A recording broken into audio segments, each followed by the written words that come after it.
चलिए अब जानते हैं क्या है आज का महा उपाय।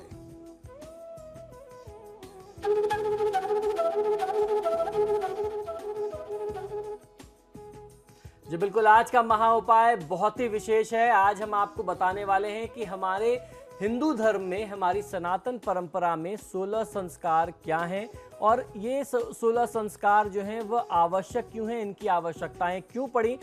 हमारे दर्शक जो हैं, जो हमारे सुधी दर्शक हैं, उन्होंने लगातार हमसे ये जानना चाहा कि हम हिंदू धर्म के 16 संस्कारों के बारे में आपको जानकारी दें, क्योंकि बहुत सारे ऐसे लोग हैं जो इस कार्यक्रम को बाहर से देखते हैं और उनका ये कहना है कि बाहर रह रहे लोग या हमारे ही देश में जो आज की युवा पीढ़ी है वह अपने संस्कारों की आवश्यकताओं को, अपने संस्कारों को भूल चुकी है। यह संस्कार सिर्फ ऐसे ही धर्म के नाम पर नहीं बना दिए गए, इन सारे संस्कारों के पीछे कोई ना कोई वैज्ञानिक तथ्य हैं, वैज्ञानिक आधार हैं। इनके जो आधार हैं वो बहुत ही मजबूत हैं। तो क्यों इनकी आवश्यकता पड़ती है और ये 16 संस्कार कब कब और क्यों किए जाते हैं, इससे जुड़ी हुई जानकारी आज हम आपको देने जा रहे हैं। हिंदू संस्कार जो हैं, हिंदू संस्कार से ही निर्मित होती है हमारी संस्कृति, इसीलिए हमारी संस्कृति को सनातन कहा जाता है, जो बहुत ही पुरानी सनातन का अर्थ है, जो अनादिकाल से चली आ रही है। हिंदू धर्म भारत का सर्वप्रमुख धर्म है। इसमें पवित्र 16 संस्कार संपन्न किए जाते हैं।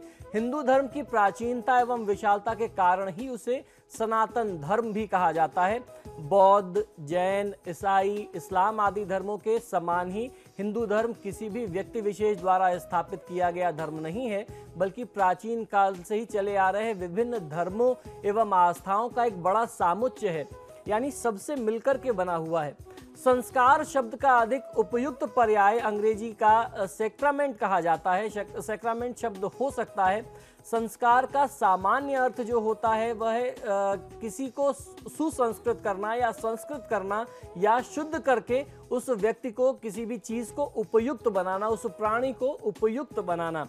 किसी साधारण या विकृत वस्तु को विशेष क्रियाओं के द्वारा उत्तम बना देना ही उसका संस्कार होता है। इसी तरह किसी साधारण मनुष्य को विशेष प्रकार की धार्मिक प्रक्रियाओं द्वारा श्रेष्ठ बनाना ही सुसंस्कृत करना कहा जाता है। संस्कृत भाषा का शब्द है संस्कार। मन, वचन, कर्म और शरीर को पवित्र करना ही सही मायने में असल संस्कार है। हमारी सारी प्रवृत्तियों और चित्तवृत्तियों का संप्रेषक हमारे मन में पलने वाला संस्कार ही होता है। संस्कार से ही हमारा सामाजिक और आध्यात्मिक जीवन पुष्ट होता है और हम सभ्य कहलाते हैं। व्यक्तित्व निर्माण में हिंदू संस्कारों की महत्वपूर्ण भूमिका होती है।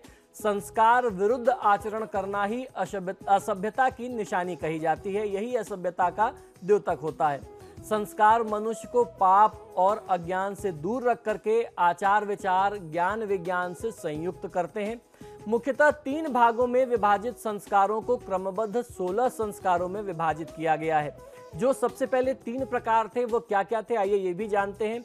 मलापनयन, ये सबसे पहला प्रकार था। अतिशयाधान और उसके बाद न्यूनांग पूरक, ये सबसे पहले 3 प्रमुख प्रकार के होते थे। इनमें 16 संस्कार आया करते थे। उसके बाद इन तीनों के जो अलग अलग प्रकार थे उनको जोड़ करके एक साथ 16 संस्कार बना दिए गए।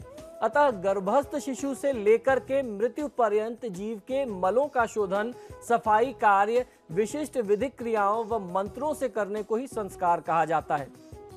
हिंदू धर्म में 16 संस्कारों का बहुत ज्यादा महत्व है।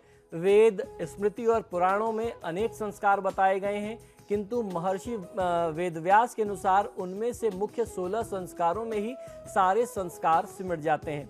मनुष्य के जन्म से लेकर के मृत्यु तक का यह पवित्र 16 संस्कार संपन्न किया जाता है। अब आइए जानते हैं कि ये 16 संस्कार क्या हैं और इनको किस क्रम में किया जाना चाहिए। सबसे पहले गर्भाधान संस्कार। यह संस्कार तब होता है जब व्यक्ति का विवाहित जीवन शुरू होता है और उसके बाद संतान उत्पत्ति की जो क्रिया होती है यह वहां से आरंभ होता है, यानी किसी भी बच्चे के गर्भ में आने से ही उसका पहला संस्कार शुरू हो जाता है, गर्भाधान संस्कार।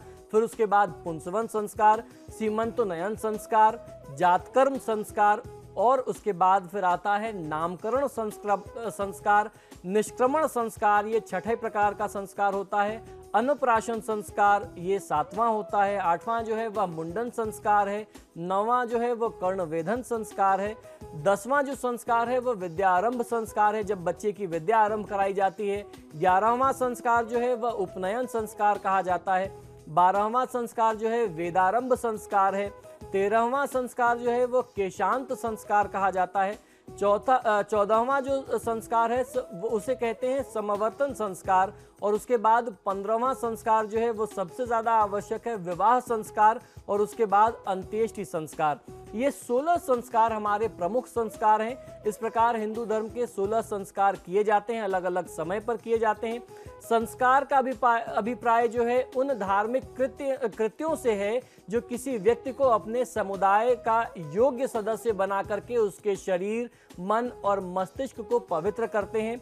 संस्कार ही मनुष्य को सभ्यता का हिस्सा बनाए रखते हैं। लेकिन वर्तमान में हिंदूजन उक्त 16 संस्कारों को अपने मनमाने तरीके से करते हैं और उनके मत भिन्नता का परिचय आपने देखा होगा कि अलग समय पर अलग संस्कार करते हैं जो वेद और शास्त्रों के विरुद्ध है। इसलिए हम आगे आने वाले एपिसोड्स में इन सभी संस्कारों के महत्व व उपयोगिता पर चर्चा करने वाले हैं। आपको एक एक संस्कारों के बारे में बहुत ही विस्तार से उनकी क्रियाओं और उनकी आवश्यकताओं और उनके विधि विधान के बारे में जानकारी देने वाला हूं।